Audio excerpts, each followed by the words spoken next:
오늘 우리가 함께 나눌 하나님의 말씀은 갈라디아서 6장입니다. 갈라디아서 6장 말씀을 우리 함께 살펴보도록 하겠습니다.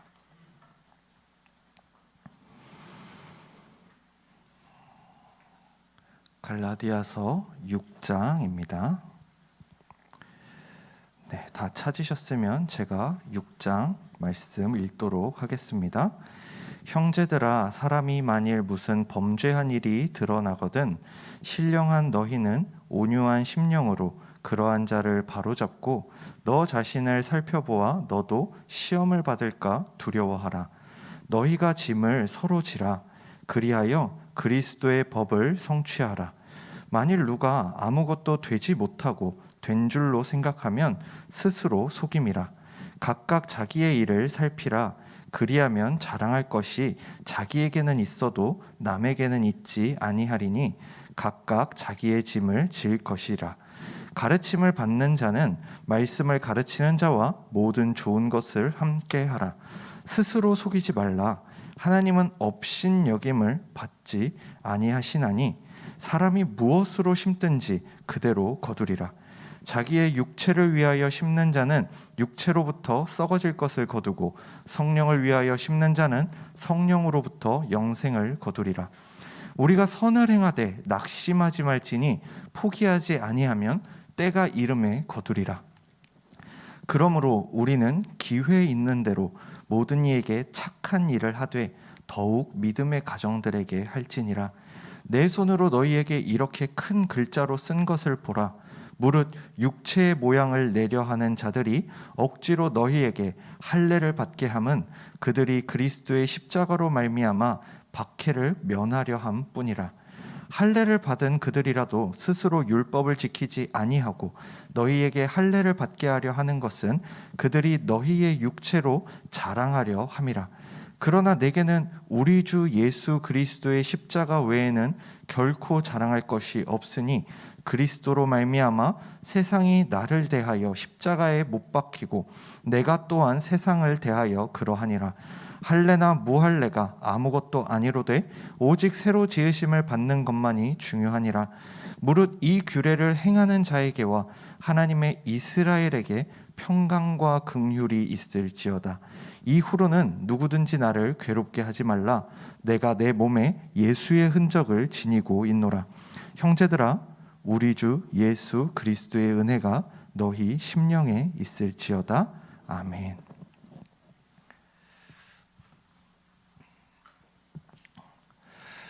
네, 자, 이제 우리 갈라디아서 6장을 살펴봅니다.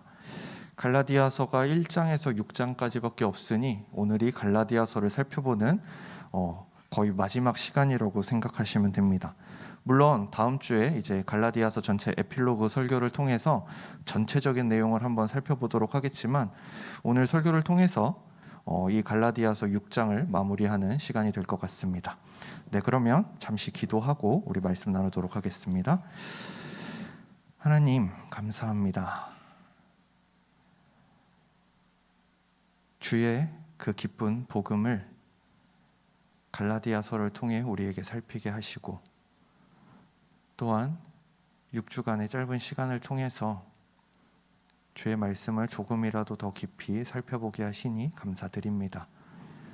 오늘 이제 이 갈라디아서의 6장 말씀을 통하여 오늘도 주님의 진리가 우리 가운데 밝히 보이도록 도와주시고 우리의 심령이, 우리의 마음이, 우리의 생각이 주의 말씀을 듣고 그 말씀 앞에 무릎 꿇으며 그 말씀을 하나님의 말씀으로 받아들이며 우리의 삶 가운데 힘이 되고 능력이 되는 말씀이 되도록 도와주시옵소서. 감사를 드리며 우리 주 예수 그리스도의 이름으로 기도드립니다. 아멘. 우리는 지난주에 율법의 행위, 즉 율법에 의지하는 그 공로에서 떠나라고 이야기하면서 결국 다시 우리에게 요구되는 성령의 열매를 맺는 삶이 무엇인지에 대해서 함께 살펴보았습니다. 또한 그리스도를 믿는다는 것이 내가 원하는 자유를 얻으며 사는 것이 아니라는 것도 함께 살펴보았습니다. 그리고 지난주 말씀을 간단히 요약해 주는 구절이 있다면 바로 5장 24절일 것입니다. 그리스도 예수의 사람들은 육체와 함께 그 정욕과 탐심을 십자가에 못 박았느니라. 이 말씀이 베이스가 되면서 이제 오늘 6장의 말씀이 펼쳐지게 됩니다. 그 전에 여러분은 잘 눈치를 못 채셨겠지만 우리 이제 그 유튜브에 보면 말씀 썸네일이 올라가는데 그 썸네일에 도 의미가 조금은 있었습니다. 여러분이 집에 가서 아마 유튜브를 확인해 보시면 그 뒤에 배경이 이제 완전히 거의 까매졌죠. 원래는 전철 바깥의 모습이 보였습니다. 전철 바깥의 모습을 왜 보여줬냐? 제가 뭐 한강을 보고 싶어서 그랬던 건 아니고요. 우리가 살아가는 그 일상의 모습을 보여주고 싶었습니다. 그리고 그 일상을 조금씩 흐리게 만들었습니다. 왜 그런가? 우리가 보는 그 일상이 너무 자극적이고 그 일상이 너무 화려해서 우리가 막상 보아야 하는 그 복음을 못 보게, 또한 관심을 갖지 못하게 만들었기 때문입니다. 그런데 그런 우리에게 이 갈라디아서는 복음이 무엇인지를, 왜 복음에 우리가 집중해야 되는지를, 왜 복음이 기쁨 소식인지를 우리에게 알려주고 있습니다. 자, 이제 6장에 들어가 보면 그리스도 예수의 사람들은 육체와 함께 그 정욕과 탐심을 십자가에 못 박았다라고 딱 시작해놓고 바울의 편지가 희한합니다. 그렇게 그리스도 예수의 사람들로서 살아가는 법을 말한 다음에 6장의 시작에서 이렇게 말합니다. 만일 무슨 범죄한 일이 드러나거든. 무슨 말이죠? 우리가 완벽한 삶을 살 수 없음을 마치 아는 것처럼 여러분들이 이제 예수 그리스도의 사람들이라고 말을 하는데, 그래 놓고서 예수 그리스도의 사람들로서 살아가는 법을 말하기에 앞서서 뭘 말하죠? 그런데 너네가 만약에 죄를 짓거든, 범죄하거든, 준기가 있는데 제가 그러는 거죠. 너 요새 신앙생활 너무 열심히 하는 것 같아. 근데 너가 죄를 짓거든, 이러면서 제가 설명을 하는 거죠. 뭐죠? 시작부터 초치고 있습니다. 시작부터 마치 너는 죄를 질 거야, 그치? 넌 분명히 죄를 질 거야, 마치 이러고 있는 것이죠. 그러면서 성경이 뭐라고 말하냐? 바울의 편지를 통해 선포되는 기독교의 범죄, 그리고 기독교인의 그 죄악에 대한 태도는 온유한 심령으로 죄 지은 자를 바로잡고 너 자신을 살펴보라는 것입니다. 우리는 자꾸 온유한 심령은 싹 없어집니다. 그러고 나서 바로잡고가 기억이 납니다. 그래서 어떻게 하죠? 약간 잘못한 사람을 보면 쥐잡듯이 잡습니다. 그리고 성경을 들이댑니다. 바로잡으래, 바로잡으래. 그렇죠? 여기서도 바로 잡아야 될 사람들이 보여요. 막 쥐잡듯이 잡고 싶은 마음이 막 일어나는데, 그런데 우리가 이 앞에 구절을 기억해야 됩니다. 온유한 심령으로. 그렇죠? 이게 항상 빠지니 문제가 됩니다. 우리 마음엔 뭐가 있죠? 정죄하는 마음으로 바로잡습니다. 저 쓰레기 저럴 줄 알았어. 저 자식 또 죄 짓네, 저럴 줄 알았어. 그래, 죄인이 어쩔 수 없지, 이러면서 막 잡는 것이죠. 그리고 이 온유를 잘 돌아보지 않는데, 이 온유가 굉장히 중요합니다. 왜냐하면 성경에서 이 온유라는 단어는 사랑의 속성으로 등장하는 단어이기 때문에 그렇습니다. 온유란 사랑의 속성입니다. 바울은 고린도전서 13장에서 사랑에 대해서 길게 설명하는데, 특히 4절에서 이렇게 말합니다. 사랑은 오래 참고 사랑은 온유하며. 즉, 바울은 죄 지은 자를 향하여 우리가 대해야 할 태도가 무엇인가 말을 하면서 사랑의 속성을 언급하고 있습니다. 그리고 이것이 기독교의 핵심 가치입니다. 유대교와 유대주의와 다른 부분입니다.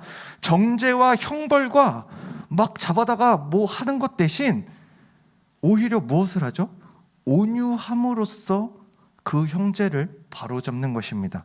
이처럼 우리가 믿는 신앙이란, 신앙의 가르침이란 회복하도록 기다려주는 것입니다.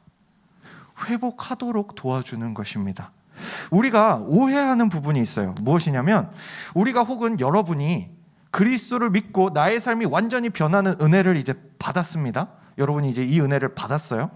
이제는 진짜 내 안에 그리스도가 살고 그리스도로 말미암아 살아가는 삶이 되었습니다. 그래서 주님께서 허락하신 주변 사람들을 사랑합니다. 그들을 섬기고 그들도 내가 믿는 예수를 온전히 알기를 기대하고 사모하고 기도합니다. 그리고 어떻게 되죠?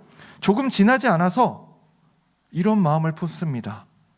도대체 저 인간은 왜 변하지를 않는 거지? 조금 더 지나면 화가 납니다.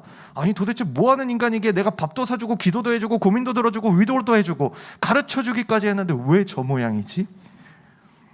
왜 어서 성장해서 누군가에게 사랑을 베풀지 못하고 왜 쟤는 저 나이 먹고 아직도 사랑을 받으려고만 하지? 아니 내가 지를 얼마나 이해해줬는데 왜 지는 이해하려는 시도조차 하지 않는 거지? 라는 생각이 드는 것이죠. 여러분, 사실 이거는 인간적으로 당연한 마음입니다. 왜냐하면 우린 기본적으로 기브앤테이크가 일상이잖아요. 누구를 사랑한다? 그럼 어떻게 하죠? 사랑받고 싶은 게 정상이에요. 내가 준기한테 밥을 사줬어요? 그러면 음료수라도 사주면 고맙죠. 근데 밥을 사줬어. 근데 뭐 그럴 수 있지. 한 번 더 사줬어. 근데 먹고 그냥 뭐 이래.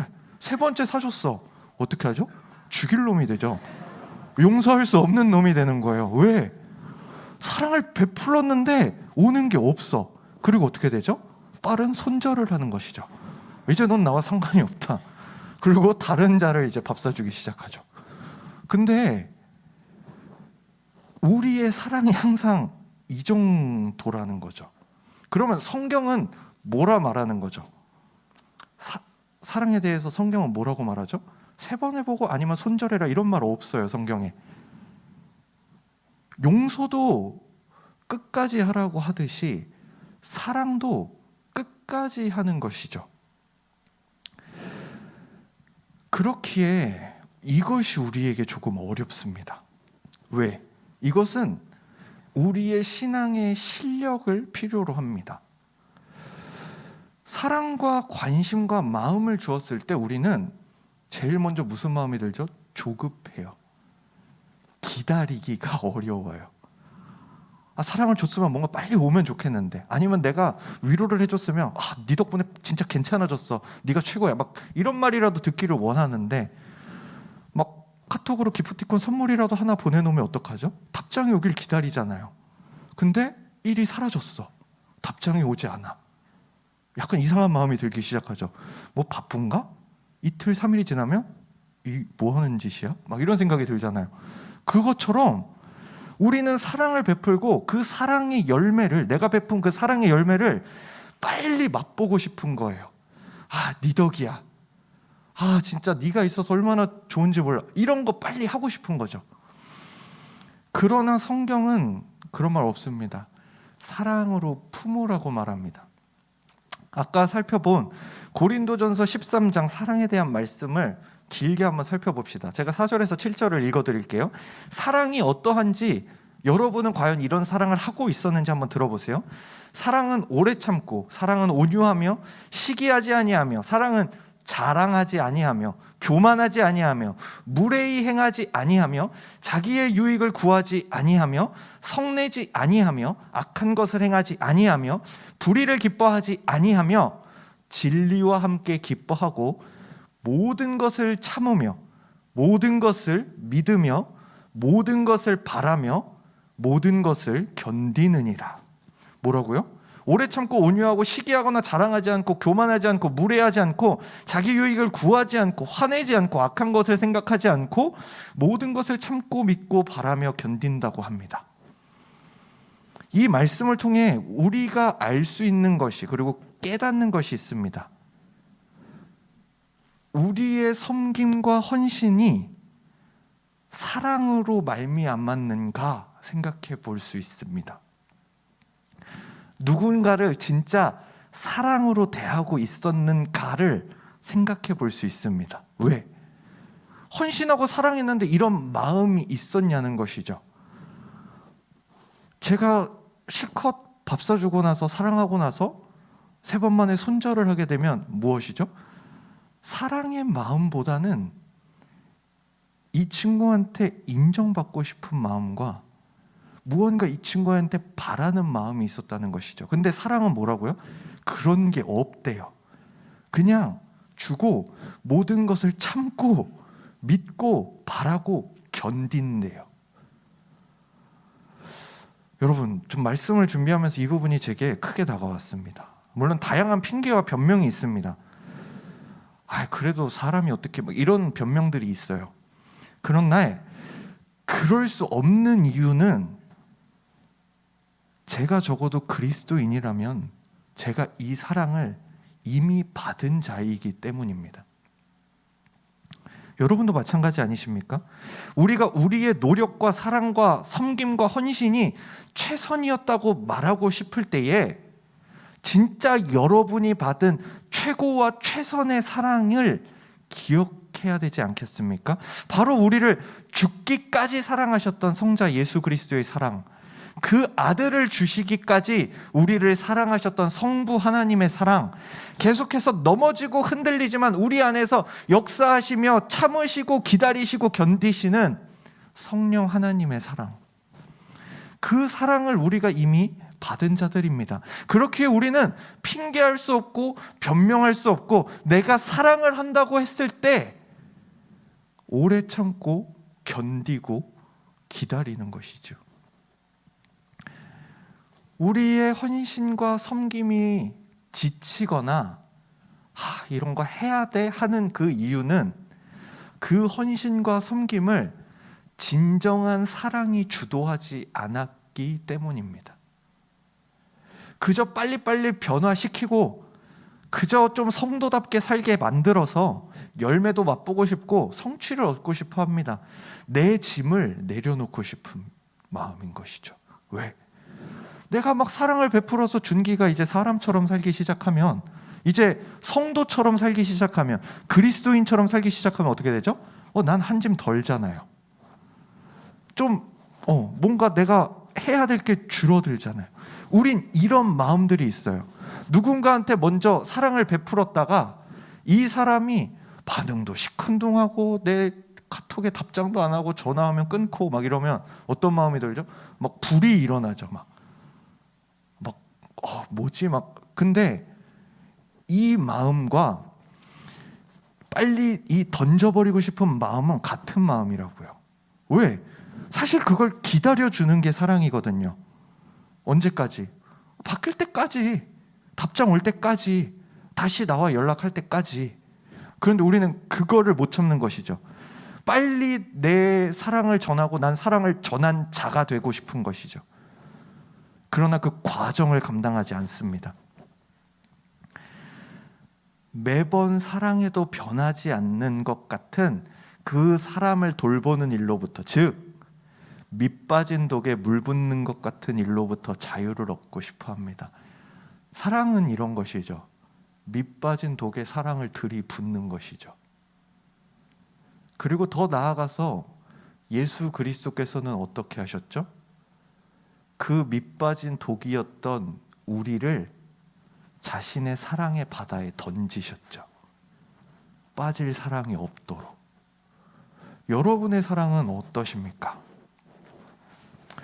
우리는 그저 우리가 생각하는 신앙이란, 우리가 생각하는 되게 이렇게 높은 경지의 신앙이란 그저 빨리 함께 마음 맞는 사람들이랑 즐거워하고 기뻐할 수 있고 말씀도 막 나누고 기도도 서로 같이 하고 이런 것들을 원해요. 그래서 누군가가 나 기도 아직 힘든데 어려운데 나 성경 공부 어려운데 이러면 답답한 거죠. 저거 빨리 사람 만들어야 되는데 저거 빨리 그리스도인 만들어가지고 빨리 헌신도 하게 해야 되고 임원도 만들어야 되고 목자도 만들어야 되고 이래가지고 같이 뭔가를 빨리 하고 싶어 하는데 실상은 안 그렇다니까요. 기다려줘야 된다니까요. 신앙의 수준이 맞는 자들과 우리는 행복한 시간을 보내고 싶어 해요. 나의 신앙에 집중하고 싶어 해요. 이것이 잘못된 것은 아니에요. 이것을 죄라 할 수는 없어요. 근데 뭐죠? 우리의 신앙도 아직 어리다는 거죠. 근데 이거는 인정 안 하죠. 내가 왜 어려? 하죠. 내가 그래서 여러분한테 말을 함부로 못 하죠. 너네 신앙이 어려 이러면 어떻게 되죠? 전 죽어요. 그러니까 제가 이런 말 못 해요. 그래도 너 신앙이 참 좋다 이러지. 근데 기억하셔야 돼요. 거짓말이에요. 네, 여러분 신앙 어려요. 네, 어리고 아직도 막 여러분도 막 불의와 분노 막 이런 게 막 있어요. 그런데 저도 어떻게 해야 되는 거죠? 기다려야 되는 거죠.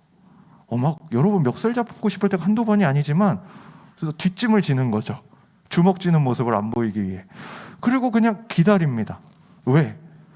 난 거기서 딴 거 못하거든. 막 거기서 그래도 사랑해 이런 말 못하니까 이 악물고 버티는 거죠. 이 시간이 지나가게. 그리고 그 다음에 조금 더 사랑하려고 노력하는 것이죠. 여러분, 저는 아기들을 좋아하지 않았어요. 아이들을 좋아하지 않았어요. 그런데 작년에 갑자기 아동부 사역을 맡게 됐어요. 초등학교 1, 2학년 사역을. 심지어 되게 큰 교회였어요. 아이들만 100명이 있어. 막 그 애들이 막 전도사님 이러면서 막 달려오면 막 시험에 들었어요. 막 난 사역자로서 안 되겠다. 막 이런 생각이 막 자꾸 들었어요. 그런데 이 사역을 시작하고 아이들을 매주 만나고 아이들과 매주 교제하니까 아이들이 매주 싫었어요. 좋아질 줄 알았거든요. 막 사랑하고 싶고 막 이쁘네 막 이런 모습이 보일 줄 알았는데 매주 싫었어요. 매주 얘는 왜 이러나 싶고 매주 쟤는 왜 누워 있는 거지? 왜 쟤는 울고 있지? 막 이런 생각이 계속 들었어요. 그냥 싫었어요. 저도 사역하다 보면은 바뀔 줄 알았는데 다른 영역이었어요. 안 돼요. 저는 아이들의 그 이유 없는 천진난만함, 막 그냥 웃는 거, 막 버릇없는 거, 개념 없는 거, 막 이런 것들을 아주 합리적이고 이성적인 이유로 싫어해요. 막 이렇게 말하니까 제 인성에 문제가 있는 것 같지만 여러분 저와 함께 하셔서 알잖아요. 제 인성은 굉장히 훌륭한 편이에요. 그런데 근데 싫어. 막 안 되겠어. 여러분 제가 근데 이렇게 아이들을 싫어하는데 문제가 뭐죠? 저도 아이였던 시절이 있다는 거예요. 이 사실은 저 역시도 이유 없이 천진난만했고 버릇이 없었고 개념 없던 시절이 있었다는 것을 알려주고 있어요.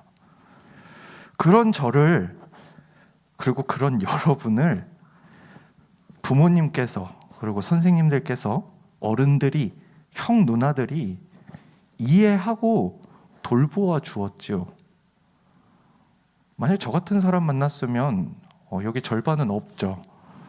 막 그때마다 에잇 이러면 집어 던지고 막 이러면 큰일 나잖아요. 근데 봐주고 지켜봐주고 사랑해주는 사람이 있었다니까요. 신앙도 마찬가지예요. 마치 그 어른들이 그냥 자녀라서 어려서 봐주는 것이 아니라 사랑하니까 아껴주고 이해해주고 기다려주듯이 신앙도 먼저 된 자들이 사랑하면서 기다려주는 것입니다. 누가 그러셨듯이 하나님이 우리를 기다려주셨듯이 비록 우리가 보기에는 안 고쳐질 것 같고 답이 없는 것 같은 사람들을 보면서 무엇을 기억해야 하죠? 죽은 자도 살리시고 나 같은 자도 구원하신 하나님의 은혜를 기억해야 합니다. 기독교는 모두가 공평하게 사역과 사명을 분담하는 것이 아니에요. 예수를 더 많이 사랑하는 자들이 더 많은 짐과 무게를 감당하는 것이에요. 제가 사역하면서 여러분 제가 이 사역을 한 10 정도 감당하고 있으니까 우리 공평하게 나눕시다 막 이럴 수 없어요. 여러분도 마찬가지예요. 목자 하면서 왜 나만 목자해? 너도 목자해 막 이럴 수 없어요. 다 목자가 되면 양은 누가 해요? 양도 있어야 돌보는 목자가 필요하잖아요. 다 임원하면은 뭐 할 거예요 걔들끼리. 이처럼 그 사랑을 더 맛보고 그 사랑에 더 깊이 젖어 있고 그 사랑을 더 많이 이해하는 자들이 더 많은 짐을 지는 거예요. 근데 우리는 자꾸 열이 받죠. 왜 쟤는 가벼워? 난 짐 겁나 무거운데 막 빨리 나눠주고 싶죠. 그러니 어떻게 하죠? 사랑을 빙자한 밥을 사주죠. 자, 너도 섬겨보지 않을래?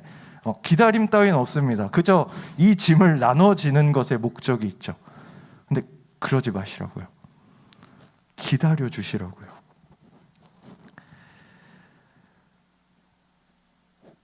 그렇게 4절, 5절에서 각각 자기의 일을 살피고 자기의 짐을 지라고 말씀하고 있습니다.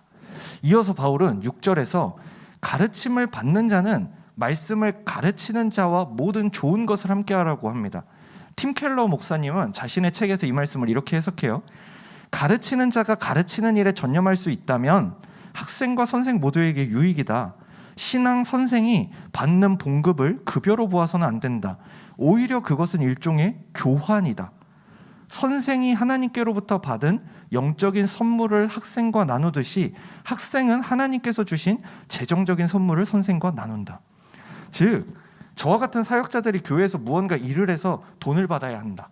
말씀을 가르쳤으니 그에 합당한 돈을 받아야 한다가 아닙니다. 만약 그러면 여기가 학원이죠. 나는 여러분한테 신앙을 가르치는 일타 강사가 되어야 되는 거고, 실력이 없으면 어떻게 되죠? 여러분은 더 실력 좋은 강사를 찾아 떠나야죠. 왜? 돈에 합당한 지식을 얻어야 되니까. 근데 그런 게 아니라고요. 또한 교회도 사역자한테 돈을 주었으니 이 정도는 부려먹어야 된다, 이 정도는 써먹어야 된다, 이런 개념이 아니라고요. 서로가 하나님께 받은 선물을 나누는 것이라고요. 선물은 베풀고 나눔으로써 기쁘고 가치 있는 것입니다. 내가 이 정도의 선물을 주었으니 너도 그 정도의 선물을 내놓아야 해 하는 마음은 선물이 아닙니다. 그저 내가 줄 수 있음에 감사하고 기쁘게 받아주니 즐거운 것, 그것이 선물인 것이죠. 더 나아가서 설명해 볼까요? 만약에 둘 다 넉넉한 자가 있습니다. 재물도 넉넉하고 신앙적 지식도 넉넉하고, 그럼 둘 다 나누면 됩니다. 둘 다 부족한 자에게. 내가 하나를 주었으니 하나를 내놓으라고 하는 것은 사랑이 아닙니다. 제가 그 전에 청년부 사역을 할 때에 이제 막 신방을 막 다녔잖아요. 이제 막 밥도 사 먹이고 커피도 사 먹이고. 그런데 문제가 생겼어요. 제가 교회를 옮겼어요. 아동부로 갔어요. 근데 이 청년들이 자꾸 막 연락이 와. 그래 놓고서 막, 야, 나 이제 멀어서 못 가. 이러니까 오겠대. 굳이 나한테 와서 나를 뜯어 먹겠대. 그래가지고 그래. 막 교회에 있을 때는 그래, 서초로 와라. 막 서초로 애들이 왔어. 안 되겠어. 물가가 너무 비싸. 그때부터는 내가 사는 안양으로 와라. 그래서 안양에서 이제 막 밥을 사주기 시작했어요. 근데 막 어렵죠. 비싸죠. 막 지금 맡은 교회에서도 신방을 해야 되는데 옛날 교회 애들까지 밥 사 먹이려니까 이제 막 진짜 막 빠듯한 거예요. 막 이제 마이너스가 되는 거야. 그런데 어느 날 갑자기 한 명이 딱 오더니 자기가 오늘은 먹을 걸 사겠대. 그때 막 감사하고 이런 마음보다는 그냥 제가 무슨 돈이 있어서 이 생각이 먼저 들었어요. 그래서 아니야, 나 아빠 카드 있으니까 그걸로 사줄게. 사줄 땐 사주더라도 부담은 확실히 줘야 돼요. 그래서 내 아빠 카드로 사줄게. 그러니까 맛있게 먹고 이제 이랬는데 딱 그러는 거예요. 저 취업했어요. 이러는 거예요. 그래서 아이씨, 네가 취업해봤자 뭐 얼마나 번다고. 됐어, 내가 사줄게. 얼마를 번대요? 내 2배를 버네? 막 이 생각이 들어요. 그래서 그래, 밥도 네가 사고 커피도 네가 사라. 근데 여러분, 왜 그랬냐면 이제 나눌 수 있는 상황과 실력이 되면 함께 나누는 것이죠. 그렇다고 뭐 제가 그 친구 이제 뭐 취업했다고 맨날 그 친구 회사 앞에 가가지고 밥 사내라 이러진 않을 거 아니에요. 그저 서로의 그 마음을 나누는 것, 그래서 서로 함께 즐거워하는 것, 서로 교제하는 것, 마음을 나누는 것, 그것이 바로 기독교 안에서의 가르치는 자와 가르침을 받는 자들의 선물과 교환이라는 것이죠. 저는 앞으로 여러분이 점점 커가시면 이런 성도가 되기를 바라요. 서로에게 더 있는 것을 나누는, 서로가 하나님께 받은 선물을 나누며 서로가 서로에게 하나님의 것을 공유하는 여러분이 되기를 소망해요. 여러분, 청년의 시기는 배우고 양육받는 시기이기 때문에 여러분들이 무언가 주기보다는 받는 게 훨씬 많은 시기예요. 그리고 그게 당연한 시기예요. 그런데 앞으로 성장하면서 여러분이 나눌 수 있도록 하나님이 여러분을 채워주실 때에 여러분이 그 상황에서는 인색하지 않으시기를 소망합니다. 제가 신방을 하면서 가장 감동적이었던 대화들은 무엇이냐면, 지금 이제 조금 고참 기수들 있잖아요. 고참이라고 해봐야 뭐 20살 초반대들이지만 그 친구들을 만날 때마다 참 제 마음에 감동이 되는 것은 이 친구들이, 내가 봤을 때 얘들도 어리거든요. 근데 얘들이 자기보다 한두 살 어린 애들을 막 애기라고 하면서 막 먹을 걸 사줘요. 웃기지도 않죠? 근데 막 먹을 걸 사주면서 근데 너네도 좀 부족하지 않냐? 너네도 알바하고 너네도 돈이 부족하지 않냐? 하면 자기도 그렇게 받았대요.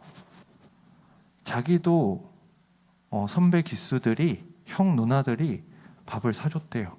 그래서 자기도 사줘야 된대요. 저는 이 고백들이 너무 좋았어요.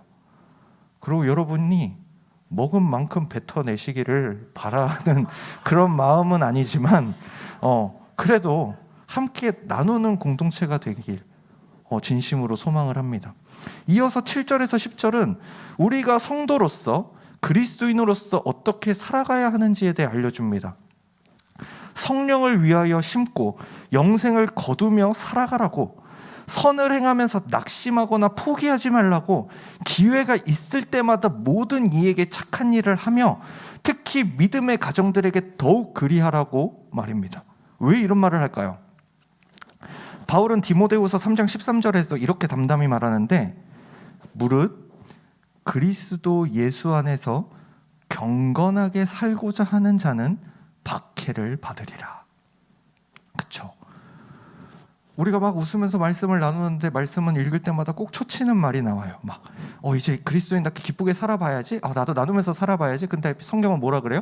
박해를 받으리라. 딱 하죠. 그러면서 낙심하거나 포기하지 말라고 해요. 왜? 낙심하거나 포기할까 봐. 딱 이렇게 공구리 쳐놓는 거죠. 딱 빠져나갈 공간 없게.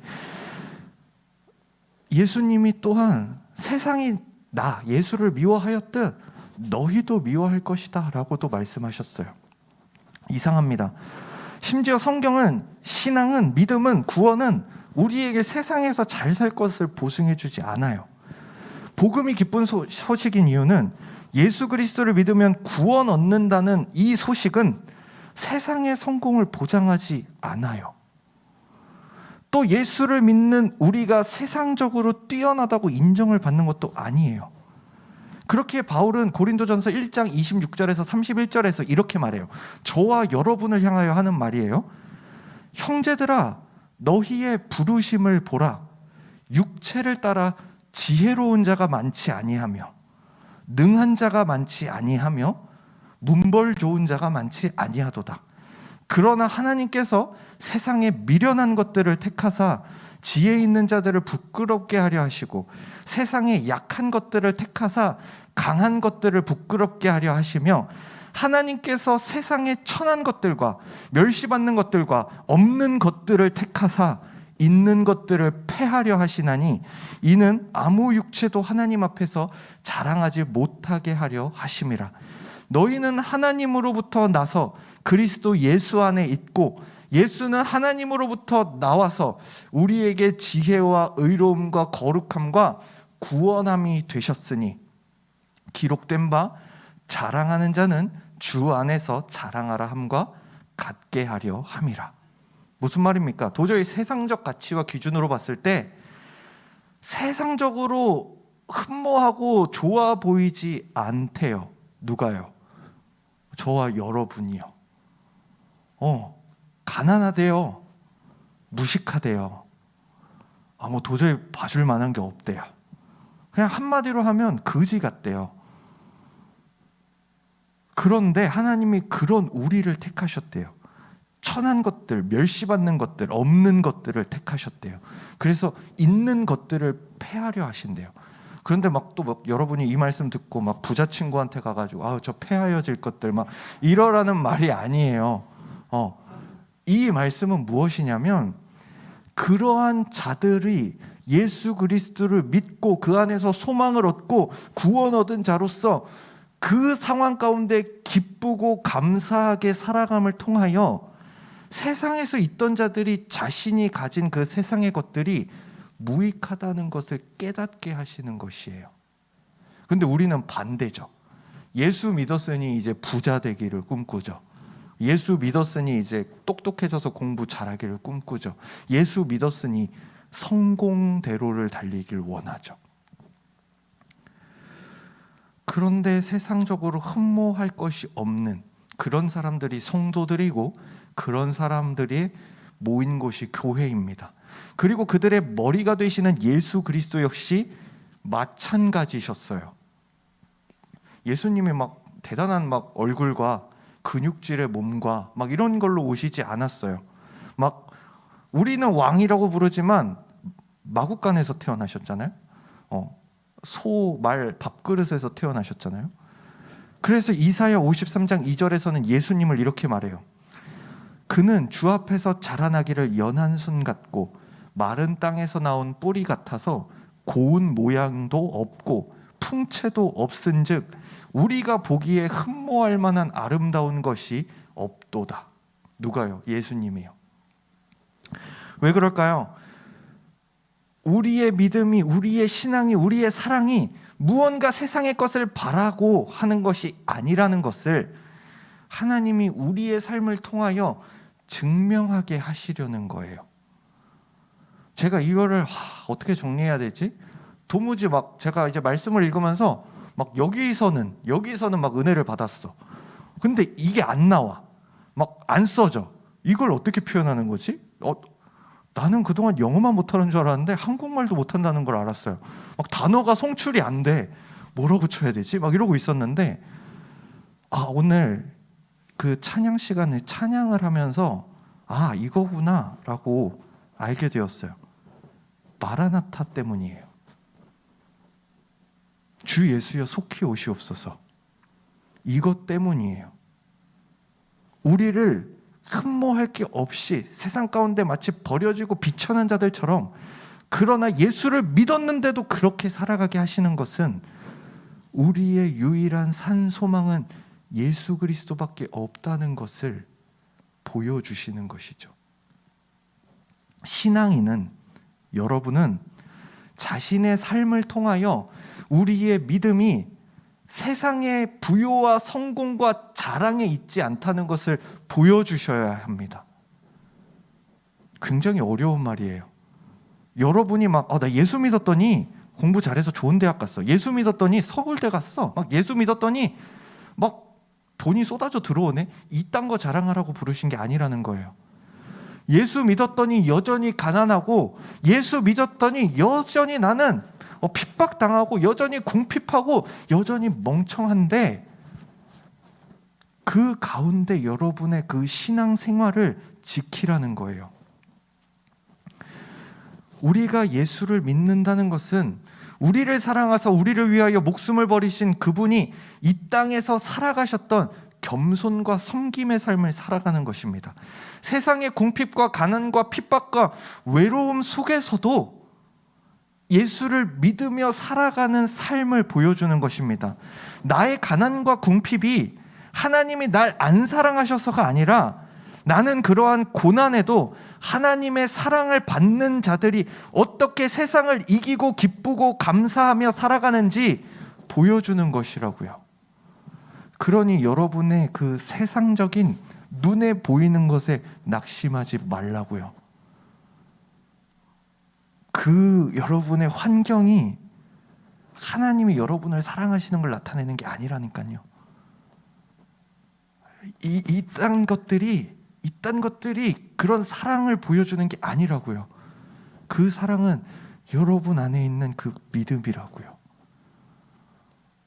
조금 부족하고 가난하고 슬프고 심지어 외롭더라도 하나님이 함께 하시기에 기쁘고 감사하게 살아가는 여러분을 통하여 하나님이 일하신다고요.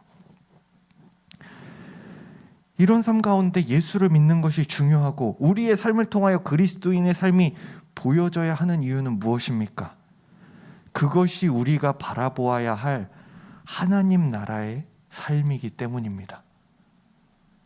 낮은 자가 높아지고 높은 자가 낮아지는 하나님 나라의 삶인 것이죠. 이러한 삶을 통하여 세상의 많은 사람들이 이 세상 너머에 영원함이 있다는 것, 그리고 이 세상이 줄 수 없는 가치가 있다는 것을 알게 되는 것이죠. 우리를 통하여 죽음 이후의 삶과 영원한 삶과 세상의 물질이 줄 수 없는 만족과 기쁨과 감사가 있는 삶을 알게 하려는 것이죠. 그렇게 우리는 우리의 신앙을 전하는 전도를 할 때도 이것을 기억해야 합니다.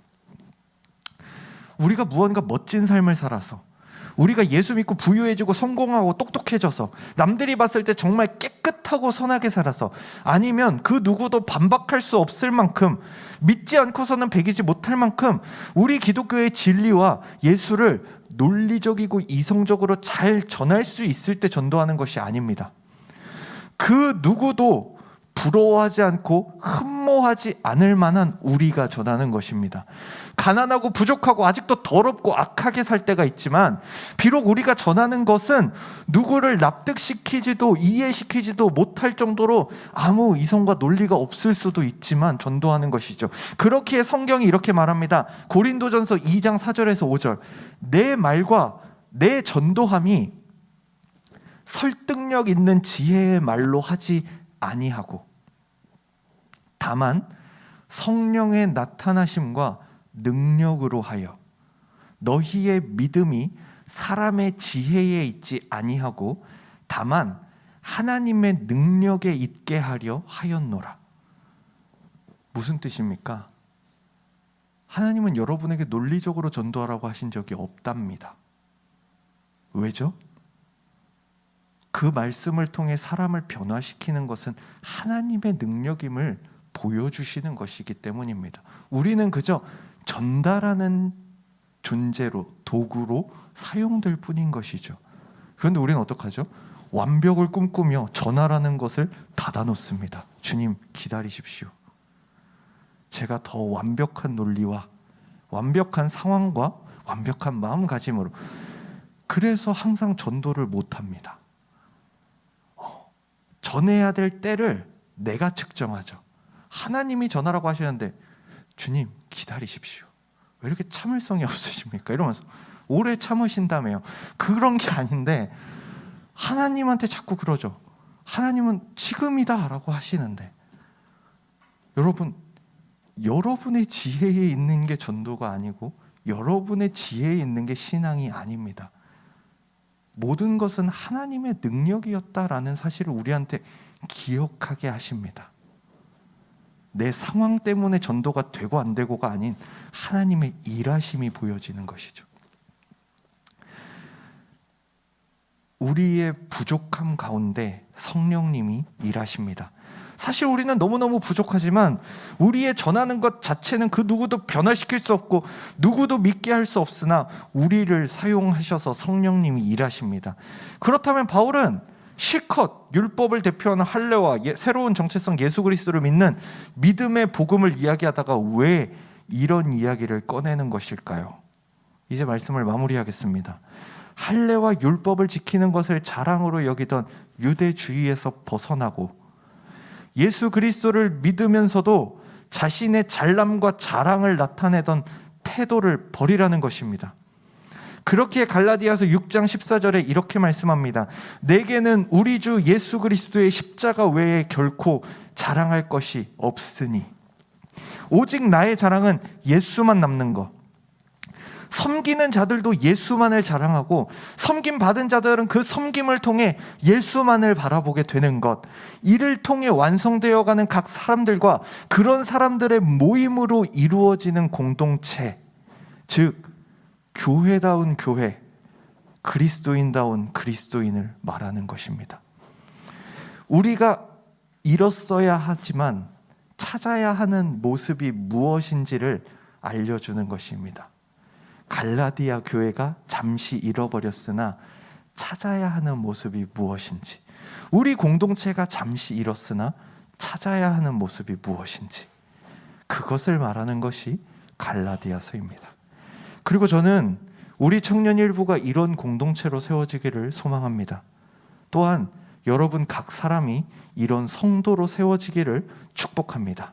함께 기도하겠습니다. 하나님 아버지, 은혜와 사랑을 감사드립니다. 맞습니다, 주님. 우리에게는 그 무엇도 자랑할 만한 것이 없습니다. 그런데 어느새 우리가 주님 안에서 살아가다 보니 주님께서 주셨던 것들을 마치 내 것인 것처럼 자랑할 때가 있었습니다. 선한 마음이었는데 그것이 주님을 아프게 하는 것이 되어버릴 때가 있었고, 좋은 의도였는데 주님 없이 유지하다 보니 좋지 않게 되어버린 것들이 있었습니다. 주여, 이제 갈라디아서를 마무리하는 이 시점에 우리 가운데 그 주님의 복음을 회복시켜 주시옵소서. 그 기쁨을, 그 복음 안에서 살아가는 삶의 능력을 우리 가운데 회복시켜 주시옵소서. 주여, 우리가 그동안은 세상의 그 수많은 것들, 화려한 것들, 부요한 것들, 성공한 것들을 바라보며 복음을 바라보는 것을, 주님 바라보는 것을 잠시 놓쳤다면, 주여, 이제 그것들을 내 삶에서 조금 흐리게 만들고 내 삶 가운데 주의 복음이 선명하게 드러나기를 원합니다. 주여, 그 복음을 의지하여 살아가는 힘을 얻도록 도와달라고 우리 이 시간 함께 기도하겠습니다.